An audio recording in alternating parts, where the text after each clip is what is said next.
అందరూ బాగున్నారని నమ్ముచున్నాను. ఇంత చక్కగా మనతో దేవుడు మాట్లాడారు. కానీ ఆయన ఏ భాషలో మాట్లాడినా మన హృదయానికి తాకుతుంది. ఇప్పుడు నేను 2 మాటలు చెప్పాలని ఆశిస్తున్నాను. ఇంకా వినాలని ఆశ అయితే కలిగింది.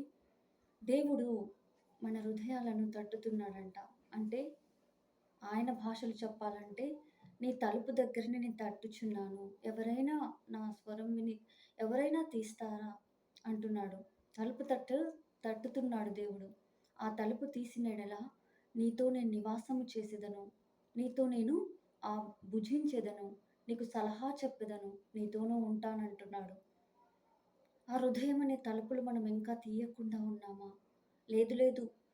నేను మంచిగా ప్రార్థన చేసుకుంటున్నాను. సంఘానికెళ్తున్నాను. అన్నీ ఇస్తున్నాను అని మనం చెప్పుకుంటున్నామే కానీ, ఒక్కసారి ఆలోచించుకో.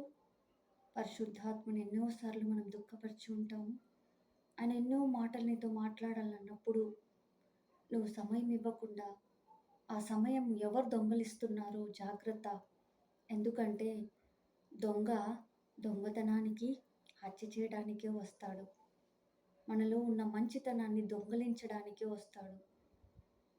చల్లని వేళ ఆదాంతో హవ్వతో మాట్లాడే దేవుడు, వాళ్ళను చేసి మంచిగా ఒక వనములో ఉంచిన దేవుడు, మళ్ళీ ఆ టయానికి వచ్చేటప్పుడు దొంగ వచ్చాడు.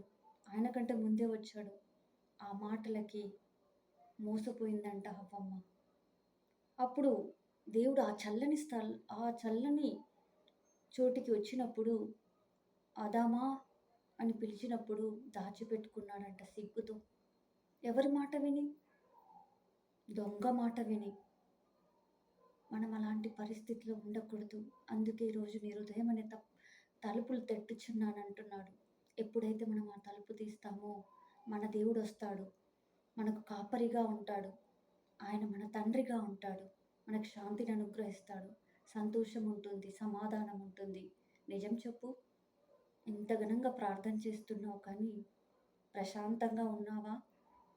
శాంతి సమాధానంగా ఉన్నావా? ఒక్కసారి ప్రశ్నించుకో. సంతోషంగా దేవుణ్ణి ఆరాధిస్తున్నావా? ఒక 10 నిమిషాలు ఆరాధిస్తే, ఒక గంట ఆరాధిస్తున్నావు, 2 గంటలు ఆరాధిస్తున్నావు.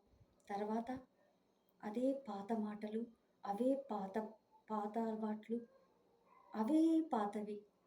ఏమైనా మనలో మార్పొచ్చిందా? ఇంకా మనము పరిశుద్ధాత్మను దుఃఖపరుస్తున్నామా? ఈరోజు మనం నిర్ణయం తీసుకుందాం. ఈరోజు నువ్వు నీ హృదయం అనే తలుపును తెరిచిపెట్టు. తండ్రి నీలోకి వచ్చి అనేకమైన గొప్ప సంగతులు